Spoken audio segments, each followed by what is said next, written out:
पिला मैंने एसएसटी आउ गोटे सेशन को समस्त को स्वागत।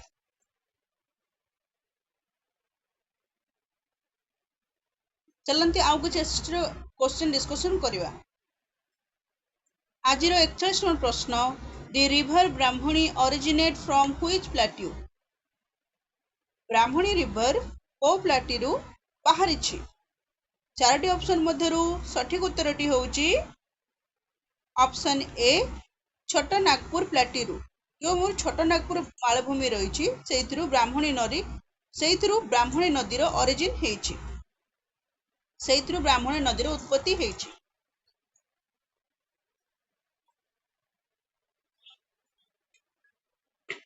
Question, which sector contribute the most to Indian GDP? केउ सेक्टर जीडीपी को कंट्रीब्यूट करुची? चारोटी ऑप्शन मध्यरु सठिक उत्तरटी होउची ऑप्शन सी सर्विस।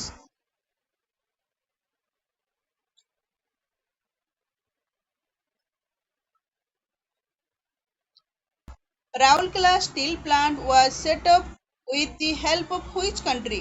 हमर जो पिला माने राउरकेला स्टील प्लांट रही केउ कंट्री रो सहायता रे स्थापना करा जायछि?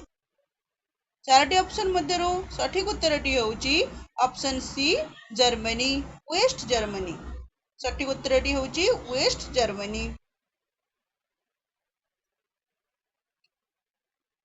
44 नंबर प्रश्न, which is the largest planet in our solar system? हमर जो रही सोलर सिस्टम एथिरे सबुठारु हमर जो सोलर सिस्टम रही पिला माने एथिरे 8टी प्लैनेट रही सेथि मध्यरु सबुठारु बड़ प्लैनेट रो ना कोन? चारोटी ऑप्शन मध्यरु सठिक उत्तरटी होउची ऑप्शन सी जुपिटर। जुपिटर जहा को हमें बृहस्पति बोली जानिचु।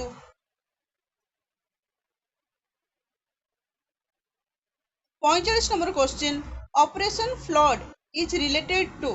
जो हमर फ्लड रिलेटेड ऑपरेशन गोटे हेतिला ताहा कहा को रिलेट करूची? चारोटी ऑप्शन मध्यरु सठिक उत्तरटी होउची ऑप्शन सी मिल्क प्रोडक्शन। देखिने तार सठिक उत्तरटी कौन? Milk production. 46 नंबर क्वेश्चन, जोटा कि प्राय सब पिला माने जानथिबे, what is the capital of Odisha?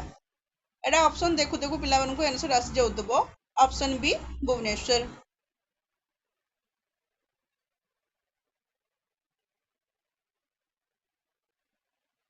47 number question, the 2011 census was the 10th national census of India. आमर जो 2011 मसीह जो जनगणना हेतिला यह केतेतम जनगणना?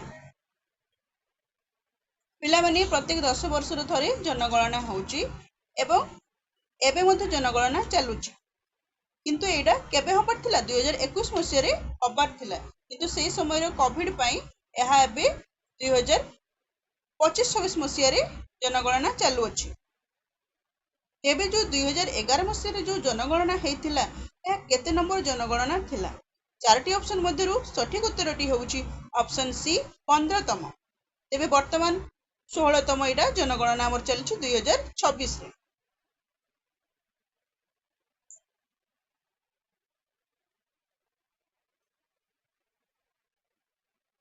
48 number question, which forest type cover the maximum area in India?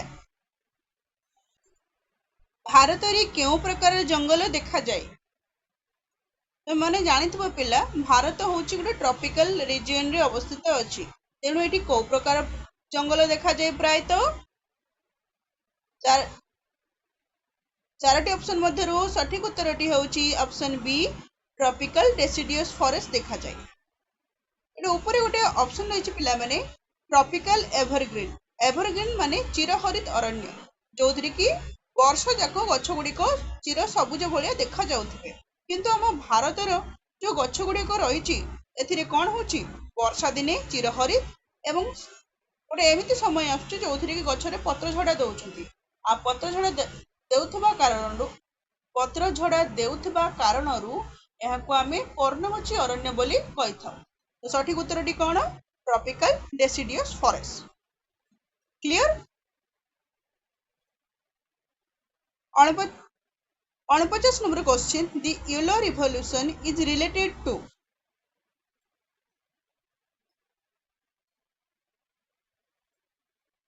जो येलो रिवॉल्यूशन रही रिलेट करुच्ची? चारोटी ऑप्शन मध्यरु सठिक उत्तरटी होउची ऑयल सीड्स।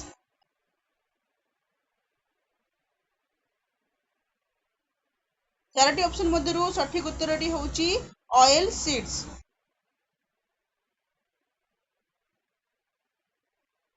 जेमिति कि सोरिष, सूर्यमुखी, राशि, टीसी इत्यादि इत्यादि। 50 number question, 50 number question, NABARD is mainly responsible for. NABARD रो काम कौन? चारोटी ऑप्शन मध्यरु सठिक उत्तरटी होउची option B rural and agriculture development. NABARD रो काम होउची रूरल एंड एग्रीकल्चर डेवलपमेंट। तेरे पिला माने तुम मानक पई गोटे टास्क रहिला, नाबार्ड रो फुल फॉर्म कमेंट माध्यम रे जणेबे। आज रो सेशन टी केमिति लागिला कमेंट माध्यम रे जणेबे। आगामी सेशन रो नोटिफिकेशन पाइबा पई चैनल को लाइक, शेयर एंड सब्सक्राइब करके रखंतु। धन्यवाद।